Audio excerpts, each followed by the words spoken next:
চীনের বাণিজ্য পথ আটকে দিতে এবার বিশাল এক হাতিয়ার তৈরি করতে চলেছে ভারত। মালাক্কা প্রণালীর মুখে থাকা গ্রেট নিকোবর দ্বীপকে একটি বড় অর্থনৈতিক ও সামরিক জোন বানানোর কাজ শুরু করেছে মোদী সরকার। তবে এই উন্নয়ন ঘিরেই তৈরি হয়েছে এক মহা সংকট। কিন্তু কি সেই সংকট, আর কেন বিশ্বজুড়ে আলোচনা চলছে এই প্রকল্প নিয়ে? বিস্তারিত জানাচ্ছেন ত্রিবেণী তনু।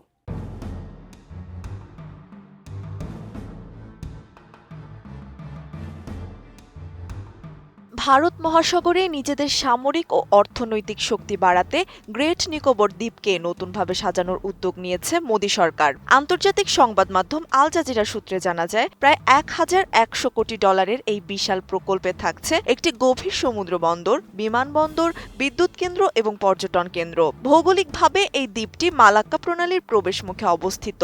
এই পথ দিয়েই চীনের প্রায় 80% তেল আমদানি এবং বেশিরভাগ ব্যবসা বাণিজ্য চলে। তাই বিশ্লেষকদের মতে ভবিষ্যতে চীনের সঙ্গে কোনো বিরোধ হলে এই দ্বীপটি ভারতের জন্য বড় হাতিয়ার হয়ে উঠতে পারে।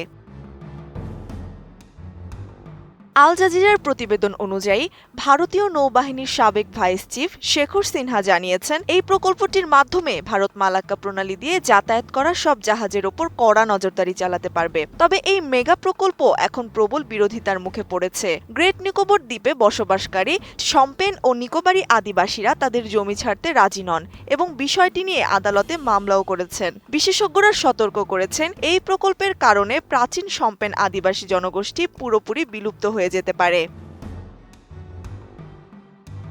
উন্নত মানের কাঁচামাল, আরআইএল অ্যাঙ্গেল এন্ড চ্যানেল। এখন কাঠের দিন শেষ, আরআইএল এর বাংলাদেশ।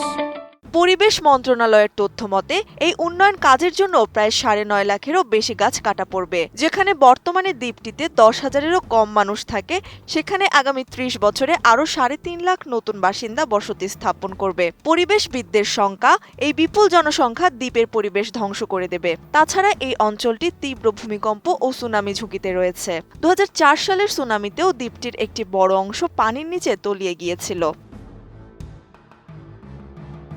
সম্প্রতি ভারতের বিরোধী দলীয় নেতা রাহুল গান্ধী এই দ্বীপটি সফর করে মোদী সরকারের তীব্র সমালোচনা করেছেন। এটিকে উন্নয়নের নামে ধ্বংসযোগ্য ও গুরুতর অপরাধ বলে আখ্যা দিয়েছেন তিনি। অন্যদিকে বিশেষজ্ঞরা বলছেন, এর বাণিজ্যিক লাভ কতটা হবে তা নিশ্চিত নয়, তবে পরিবেশের যে ক্ষতি হবে তা অপূরণীয়। সব মিলিয়ে গ্রেট নিকোবর প্রকল্প এখন ভারতের নিরাপত্তা, অর্থনীতি আর পরিবেশ রক্ষার এক বড় লড়াইয়ে পরিণত হয়েছে। মধ্যপ্রাচ্যে হরমুজ প্রণালী নিয়ে ইরান যুক্তরাষ্ট্র উত্তেজনার প্রেক্ষাপটে ভারতের কৌশলগত বিশ্লেষকদের একটি অংশ মনে করেন, ভবিষ্যতে চীনের সঙ্গে কোনো সংঘাত হলে গ্রেট নিকোবর ভারতের জন্য গুরুত্বপূর্ণ চাপ সৃষ্টির হাতিয়ার হতে পারে। ত্রিবেণী তনু, ATN নিউজ।